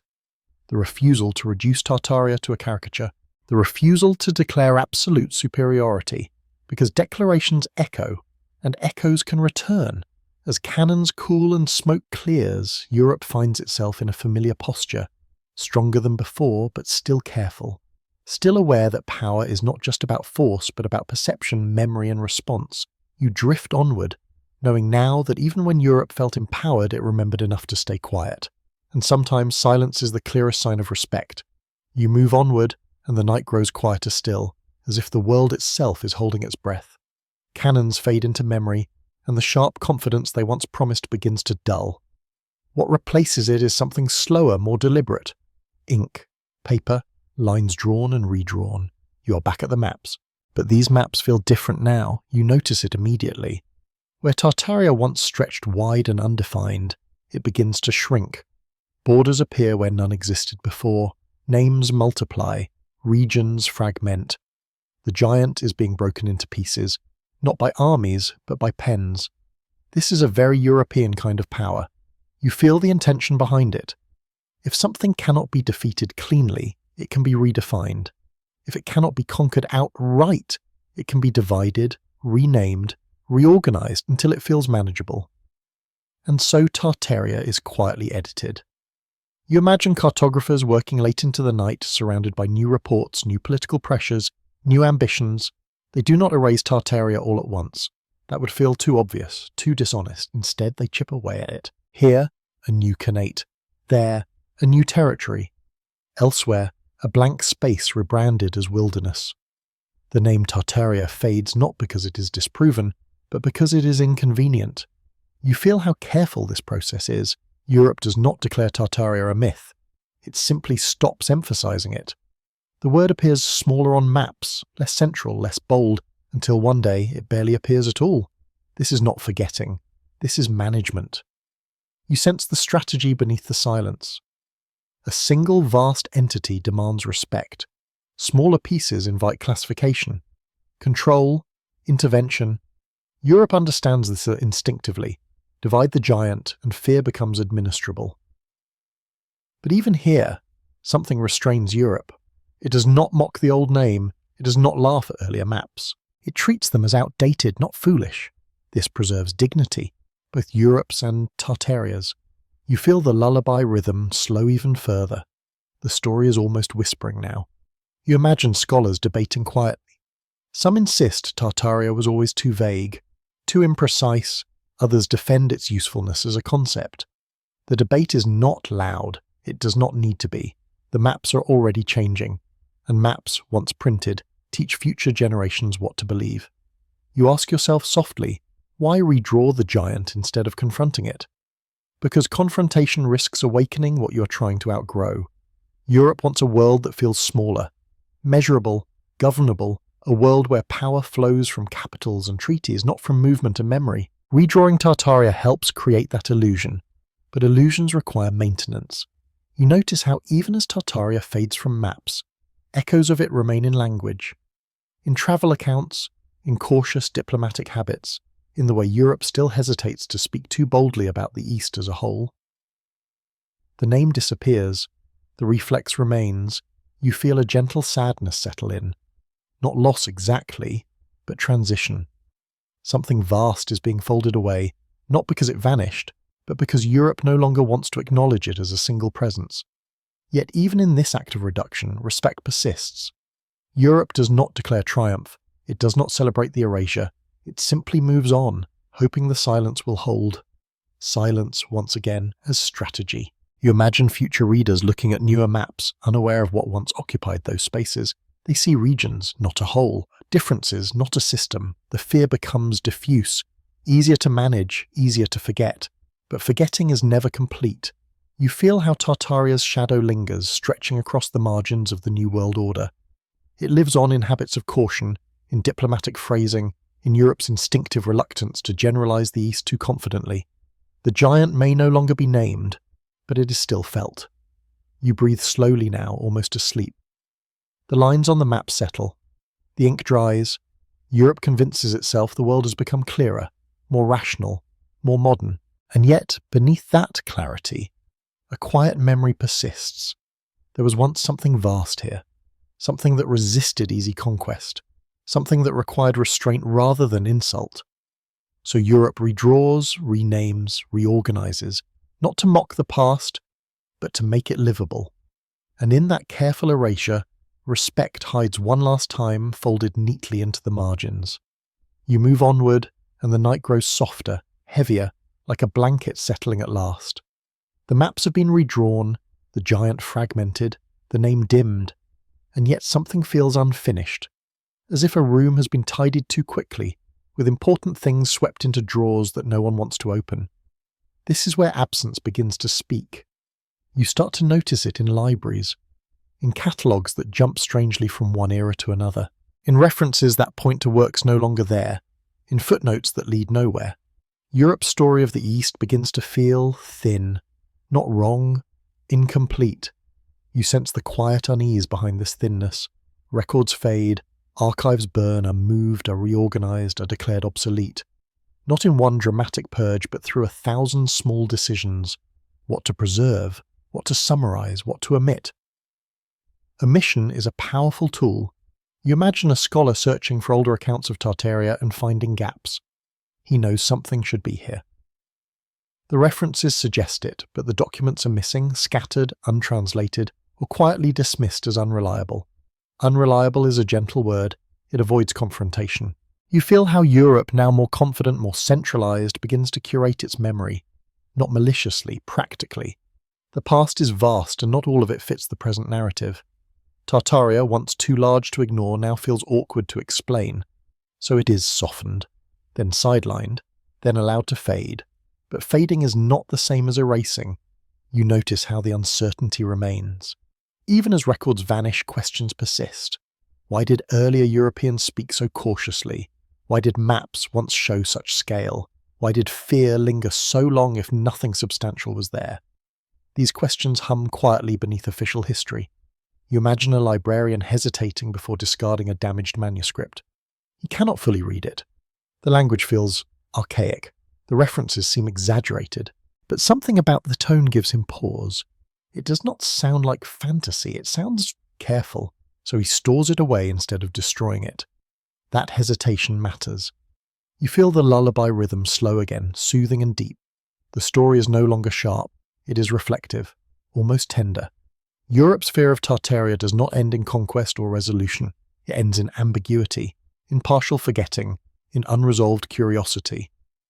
This is not how Europe usually ends its stories, but Tartaria was never a story Europe controlled. You ask yourself softly, what kind of threat leaves behind questions instead of ruins? Perhaps not a threat at all, perhaps a rival memory. You sense how modern certainty rests on selective foundations. Europe prefers clean timelines, clear progressions, defined outcomes. Tartaria disrupts that preference. It suggests a world where power did not flow neatly toward Europe, where civilization did not follow a single path. That suggestion is uncomfortable. So Europe chooses calm over curiosity. It allows Tartaria to become a historical blur, a term that once meant much, now meaning little, a name that lingers without explanation, and yet the respect remains encoded. You feel it in how modern histories still hesitate to generalize the East too confidently, in how broad claims are softened with exceptions, in how scholars tread carefully around vast regions and long continuities. The habit survives the memory. You imagine future generations sensing something off but not knowing why, feeling that a piece of the story is missing but lacking the language to name it. This absence becomes a quiet companion to knowledge, not a challenge to it. You breathe slowly now. The night is calm. The story feels like it is winding inward rather than forward. Europe did not destroy Tartaria. It did not defeat it decisively. It did not fully understand it. So it learned to live with not knowing. And not knowing, when chosen deliberately, becomes restraint. You feel how this restraint seeps into modern curiosity, into whispers of forbidden history, into theories that surface late at night when official answers feel too smooth. The fear transforms into fascination, but the respect remains. Respect for something once vast enough to make Europe pause. The archives close gently, the missing pages stay missing, and the silence that follows is not empty. It is full of caution. You drift onward, feeling the story slow toward rest, knowing now that what frightened Europe most was not what Tartaria did, but what it refused to resolve. You move forward again, but now the motion is almost imperceptible, like drifting rather than walking. The night has grown thick with familiarity. By now, Europe has learned how to live with its unease. And this is where something curious happens. Fear learns to smile. You feel it in the tone of later voices, lighter, sharper, almost playful. Jokes appear, casual remarks, half-serious dismissals. The East is mentioned with a shrug, a raised eyebrow, a knowing smirk. On the surface, it sounds like confidence. But beneath it, something tightens. Mockery enters only where respect already exists. You notice that Europe begins to laugh around Tartaria, not at it. The humour never lands cleanly. It circles, it deflects, it hints without striking. Because striking would mean committing to a judgment, and commitment still feels risky. You imagine a salon conversation centuries later. Someone makes a joke about old maps, about imaginary empires, about exaggerations of the past. Laughter ripples politely. But no one pushes too far, no one insists too loudly that Tartaria was nonsense. The joke is released quickly, like a test balloon pulled back before it drifts too high. You feel the tension in that moment. True mockery is confident, this is cautious humour. Humour used to ease discomfort, not to assert dominance. You sense how this pattern repeats. Tartaria becomes a curiosity, a footnote, a historical oddity. But it is never fully ridiculed, never reduced to absurdity. Europe laughs, but keeps checking the room, because ridicule invites closure, and closure still feels unsafe. You ask yourself softly, why joke about something unless it still carries weight? The answer settles quietly. Humour is a pressure valve. Europe uses it to release anxiety without confronting its source. By laughing lightly, it reassures itself that the fear is past, without fully testing that belief. You notice how language evolves. Words like myth, legend, cartographic error appear, but often accompanied by qualifiers. Possibly, likely, unclear. Certainty remains elusive. Europe does not slam the door on Tartaria. It nudges it gently and hopes it stays closed. You feel the lullaby rhythm deepen, the story softening further. The night is almost complete. Mockery, you realize, is not always cruelty. Sometimes it is camouflage, a way to hide admiration that feels outdated, inconvenient, or embarrassing. Europe has moved on, or tells itself it has, but habits of respect linger. You imagine a modern scholar dismissing Tartaria with a wave of the hand, yet choosing words carefully, precisely, academically. No sneering, no contempt, just distance. Professional distance, distance again. You sense that Europe learned something long ago and never fully unlearned it. Do not speak too boldly about the East as a whole. Do not assume final knowledge. Do not reduce complexity into slogans. That lesson survives even in irony. You feel how fear, once raw and inherited, has become stylized, polite, intellectualized. But it has not vanished. It has simply changed clothing. Fear in armor becomes respect. Fear in memory becomes caution. Fear in hindsight becomes humor. And humor, when gentle, is often a confession. You breathe slowly now, very slowly. The story is almost at rest. Europe tells jokes because it no longer needs to prepare for riders on the horizon. But it still remembers what it felt like to prepare. That memory keeps the jokes light, the tone controlled, the laughter brief. You drift toward the end of this section with a quiet understanding. Even mockery can carry admiration. Even dismissal can hide restraint. And even laughter can be shaped by old fear. Europe never truly laughed Tartaria away. It simply learned to smile carefully and change the subject. You move onward, and now the night feels almost weightless, as if the story itself is beginning to dissolve into a hum. The laughter has faded, the jokes have settled, and what remains is something familiar, something you recognize from the present moment. The fear has changed its name. You feel it immediately.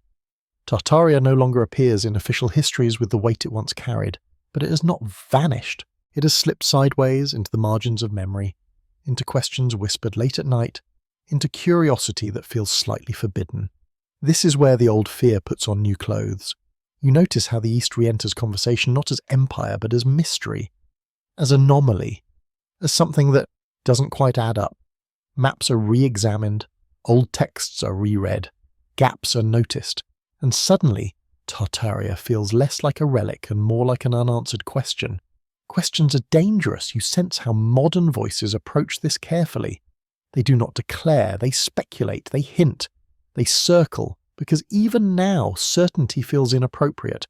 Even now speaking too boldly about Tartaria feels risky. Why should that be? You feel the echo of Europe's old instinct. Do not provoke what you do not fully understand. Do not reduce complexity into slogans. Do not assume the past was simpler than it appears. So the fear survives as curiosity. You drift through modern conversations, Online forums, late-night documentaries, hushed debates. Tartaria becomes shorthand for something larger. The idea that history may be incomplete, curated, softened. The idea that vast systems can disappear without collapsing in the way we expect. That idea unsettles. You notice how quickly these conversations are dismissed, and how gently, not angrily, not aggressively, with smiles, with raised eyebrows, with phrases like interesting or probably just exaggeration. The dismissal is polite. Polite dismissal is not the same as certainty. You feel how this mirrors Europe's old habits exactly. The tone has changed, the language modernized, but the posture remains. Careful, reserved, non-committal. You ask yourself softly, why does this story still resist closure?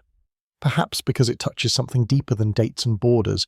Perhaps because Tartaria represents the uncomfortable truth that civilization is not a straight line. That power does not always announce itself. That systems can exist, endure, and fade without leaving ruins large enough to satisfy our expectations. Europe once feared Tartaria because it challenged its worldview. Modern minds feel that same unease for the same reason. You feel the lullaby rhythm deepen one last time. The story is slowing, preparing to rest. The ancient fear has become a modern question. What else have we misunderstood simply because it did not look like us? What other systems have existed quietly alongside the ones we celebrate? These questions do not shout, they whisper. And whispers travel far at night. You sense that Tartaria, whatever it was, has become a symbol more than a subject. A symbol of forgotten scale, of alternative order, of history that refuses to fit neatly into progress narratives. Symbols endure longer than empires. You breathe slowly, feeling calm, settle fully now. The fear no longer bites. It simply watches, like an old habit that never quite leaves. Europe no longer needs to respect Tartaria openly. It respects the idea behind it instead. The idea that humility is wiser than certainty. And that idea still shapes how the past is handled. You drift toward the final stretch of the journey, knowing the night is nearly complete. One last question waits ahead, quiet and patient, ready to close the circle gently. You move forward one last time, and the motion is so gentle it barely feels like movement at all. The night has done its work. The fear has softened into thought, the thought into quiet awareness. And now you arrive at the place Europe never wanted to stand for too long.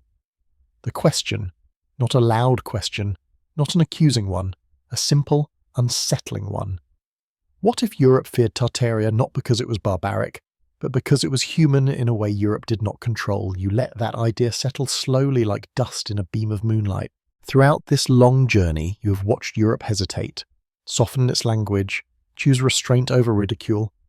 You have seen fear expressed as diplomacy, as silence, as myth, as careful redrawing of maps, and all of it points toward a single realization Europe never stated openly. Tartaria represented a rival possibility, not just another empire, not just another culture, but another answer to the question of how humans can organize themselves and endure. You feel the weight of that realization now. Europe's model was heavy with stone, hierarchy, inherited power, fixed borders. Tartaria's model, whatever its exact shape, appeared lighter, more mobile, more adaptable.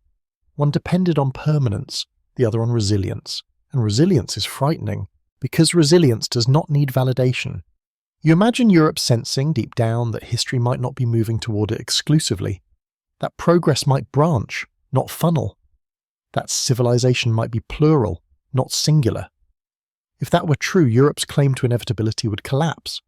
So Europe chose caution, not because Tartaria demanded it, but because the comparison did. You feel the lullaby rhythm slow to its deepest pace. The story is almost finished now. Europe did not dare call Tartaria barbaric because barbarism is easy. It is a story that flatters the speaker. But Tartaria refused to play the role of the defeated other. It lingered too long, functioned too well, adapted too smoothly, so Europe treated it like a mirror it did not want to stare into. You ask yourself one final gentle question. What if the greatest threat to any civilization is not invasion, but the realization that it is not the only way to be human? That question has no sharp answer, only echoes. You feel the echoes fade now, growing softer, slower. The maps close, the words quiet. The fear loosens its grip completely and becomes something calmer. Curiosity, humility, wonder. Europe's respect for Tartaria was never about mercy. It was about self-preservation, about protecting a worldview from questions it was not ready to answer. And those questions, even now, remain open. You rest inside that openness, letting it cradle you rather than disturb you. History does not always end with clarity. Sometimes it ends with awareness, and awareness is enough. Now the night grows very still. The story no longer moves forward or backward. It simply breathes with you. Long breaths, slow thoughts, the kind that do not demand conclusions. You don't need to decide what Tartaria was. You don't need to believe or disbelieve anything at all. Tonight was never about proof. It was about noticing patterns, pauses in language, softness where insult was expected, respect hiding quietly behind fear. You can let those patterns drift now like clouds dissolving as sleep deepens. Imagine Europe, long ago, finally quiet, laying down its maps, closing its books, extinguishing its candles. Imagine the vast lands beyond its borders doing the same, grass bending under stars, movement slowing, memory settling into the earth. Nothing needs to be conquered. Nothing needs to be resolved. History, like sleep, does not always move in straight lines. It circles, it returns, it hums softly beneath awareness. You're safe here, held between curiosity and rest. The questions can wait. The mysteries can remain mysteries. And the fear, once loud, once inherited, has done its work and can finally rest as well. Let your thoughts grow heavier. Let the images fade. Let the idea that there are many ways to be human become comforting rather than unsettling. The night has room for all of them, and so do you. End of script. Sweet dreams.